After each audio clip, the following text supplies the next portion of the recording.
안녕하세요. 오늘의 아침 묵상입니다. 설 명절 잘 보내고 계신가요? 네, 오늘 함께 나눌 말씀은 요한복음 8장 12절로 20절 말씀입니다. 우리가 계속 묵상하고 있는 요한복음은 예수님과 유대 지도자들 간의 대화가 굉장히 많이 나옵니다. 그런데 그 대화를 가만히 읽고 또 듣다 보면 정말 너무 속이 답답합니다. 아니, 어쩌면 저렇게 이야기가 통하지 않을까? 어쩌면 저렇게 대화가 중구난방일까? 이런 생각들을 많이 하게 되죠. 오늘 본문의 배경은 초막절입니다. 초막절 예수님의 설교는 이 유대의 지도자들의 심기를 또 건드렸고, 이들은 가늠하다 현장에서 잡힌 여인 사건을 통해서 꼬투리를 잡으려고 했지만 실패하죠. 예수님은 이 초막절 기간, 초막절 절기가 가지고 있는 의미를 통해서 예수님이 누구신지를 계속해서 이야기하십니다. 초막절 밤에는 성전에 불을 밝히는 의식들이 있었습니다. 초막절은 광야 시절의 은혜를 기념하는 절기잖아요. 예수님은 이 밤에 불을 밝힌 성전 안에서 이렇게 이야기하십니다. 본문 12절입니다. 예수께서 또 말씀하여 이르시되 나는 세상의 빛이니 나를 따르는 자는 어둠에 다니지 아니하고 생명의 빛을 얻으리라. 광야 시절 하나님은 불기둥으로 이스라엘 백성들을 인도해 주셨죠. 예수님은 그것을 기념하며 또 그것을 떠올리며 나는 세상의 빛이라고 이야기하십니다. 그 빛을 따르는 자, 생명 가운데 있을 거라고 이야기하십니다. 생명의 빛으로 오신 예수님을 따르는 자, 예수님과 동행하는 자, 예수님을 믿는 삶이 생명이라고 이야기하십니다. 그런데 이 말씀에 사람들은 어떻게 반응하느냐? 13절이 이렇게 되어 있어요. 바리새인들이 이르되 네가 너를 위하여 증언하니 내 증언은 참되지 아니하도다. 예수님은 세상의 빛에 대해서 이야기하고 생명에 대해서 이야기하는데 예수님의 말씀이 아니라 예수님의 증언의 부당함을 지금 논하고 있습니다. 예수님은 계속해서 이들의 반응에 대해서 이렇게 이야기하십니다. 14절입니다. 예수께서 대답하여 이르시되 내가 나를 위하여 증언하여도 내 증언이 참되니 나는 내가 어디서 오며 어디로 가는 것을 알거니와 너희는 내가 어디서 오며 어디로 가는 것을 알지 못하느니라. 사람들은 예수님의 출신지를 가지고 문제 삼았었잖아요. 갈릴리에 무슨 선지자가 날 수 있겠느냐, 이런 편견의 이야기들을 많이 해왔어요.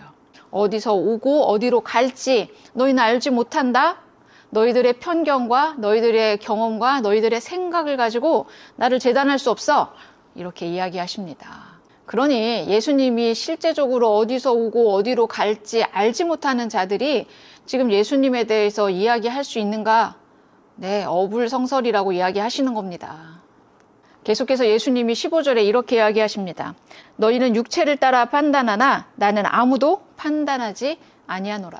사람들은 겉으로 보이는 조건들을 가지고 계속해서 예수님을 공격해왔죠. 그러나 주님은 그것은 육체를 따라 판단하는 거야. 그러나 나는 아무도 판단하지 않을 거야 라고 이야기하십니다. 왜냐하면 16절이 이렇게 돼 있어요. 만일 내가 판단하여도 내 판단이 참되니 이는 내가 혼자 있는 것이 아니요 나를 보내신 이가 나와 함께 계심이라. 여러분, 예수님의 판단 기준은 사람의 판단 기준이 아니죠. 하나님의 판단을 기준으로 이야기하시니 예수님의 증언은 참될 수밖에 없는 겁니다. 예수님의 증언의 자격 조건에 대해서 이야기하는 사람들에게 예수님은 계속해서 17, 18절에 이렇게 이야기하십니다. 너희 율법에도 두 사람의 증언이 참되다 기록되었으니 내가 나를 위하여 증언하는 자가 되고 나를 보내신 아버지도 나를 위하여 증언하시느니라. 이제 예수님의 카드는 율법이네요. 유대 지도자들에게 율법은 그들의 기준이잖아요. 그들의 모든 답이잖아요. 그래서 예수님은 이야기하십니다. 율법에도 두 증인 이야기하네. 맞아, 나에게도 2명의 증인, 그 이상의 증인이 있어. 이렇게 이야기하십니다. 예수님의 증언자들은 누구입니까? 예수님의 증인은 누구입니까? 우리가 이제까지 들었던 것처럼 하나님이 예수님의 증인이시죠. 또 성령이 증인이십니다. 그러자 유대 지도자들이 어떻게 대답하는지 19절에 이렇게 돼 있어요.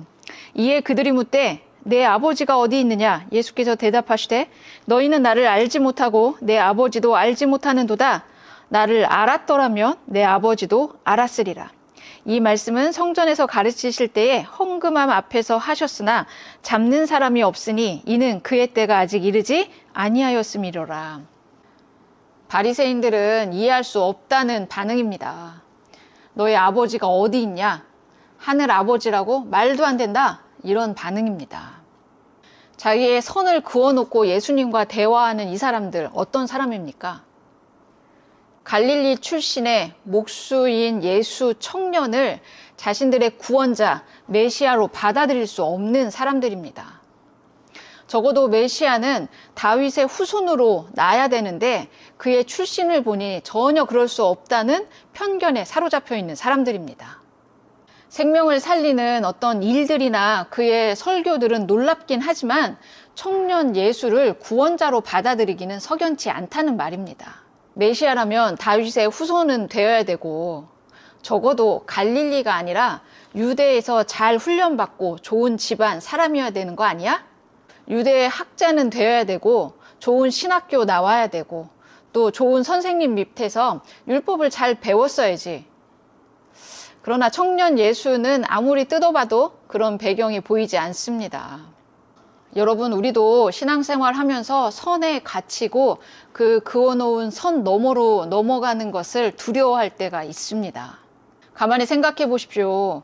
인간으로 오신 예수와 동시대를 사는 사람들인데 그들은 예수님을 믿을 수 없고 배척하고 무시하고 결국 죽이기까지 합니다. 선지자이고 참 진리 되신 예수님인데도 믿을 수가 없습니다. 사회학적인 용어 중에 개미 증후군이라는 말이 있습니다. 작은 개미들이 움직이는 군집 앞에 선을 그어 놓으면 개미들은 그 선을 넘지 않습니다. 물리적인 장벽이 아닌데도 심리적으로 그 선에 갇혀서 옴싹달싹 못하는 상황을 개미 증후군이라고 이야기합니다. 인생을 살면서 우리도 누군가에 의해 또 자기 제한으로 그어놓은 선에 갇혀서 살 때가 너무나 많습니다. 우리는 나이, 성별, 문화, 또 가정, 이런 선들 안에 갇혀서 다른 사람을 판단하고 또 우리도 판단받아 오며 살고 있습니다. 그러나 예수님은 우리를 판단하지 않으신다고 선언하십니다. 여러분, 이렇게 예수님과 같은 장소에서 같은 말을 하는데 전혀 다른 반응을 하는 이 사람들, 왜 이렇게 예수님의 말씀을 듣지 못할까요? 이 사람들이 갖고 있는 편견은 예수님을 따르지 못하게 하고 사랑하지 못하게 했습니다. 여러분, 사랑하면 따르게 되어 있습니다. 사랑하면 들립니다. 사랑하면 알게 됩니다. 근본적으로 유대 지도자들은 예수님을 사랑하지 않았습니다. 그러니 따를 수 없고 예수님을 배척하고 죽이는 것이 수순이었습니다. 그러다 보니 안 되는 이유만 찾게 되는 것입니다. 여러분, 우리가 하나님을 사랑하는 방법은 사실 너무나 간단합니다. 하나님이 말씀이 있는 일, 또 하나님이 사랑하는 사람들을 사랑하는 것입니다. 성경은 아주 심플한 율법의 계명을 이야기합니다. 하나님을 사랑하고 이웃을 사랑하라고 이야기합니다. 우리가 하나님을 따르려면 하나님을 사랑하는지 점검하는 일부터 시작해야 합니다. 하나님을 사랑하면 하나님이 사랑하는 사람들도 사랑하게 되고 하나님이 사랑하는 그 일을 우리도 하게 되는 것입니다. 올해 멀티 꿈의 교회 표어가 주님이 당신 곁에 계신다입니다. 주님은 여러분 곁에 계십니다. 그렇다면 여러분은 이제 그리스도 안에 거하셔야 합니다.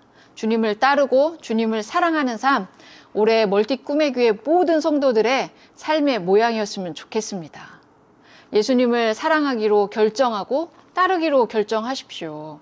그러면 곁에 계신 주님이 들려지고 알아지고 보여지고 기꺼이 사랑할 수 있는 분으로 보여지게 될 것입니다.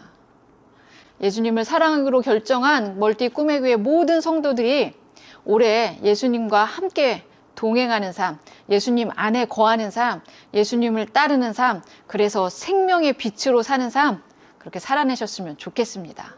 잠시 기도하도록 하겠습니다. 사랑이신 주님, 감사 영광 올려드립니다.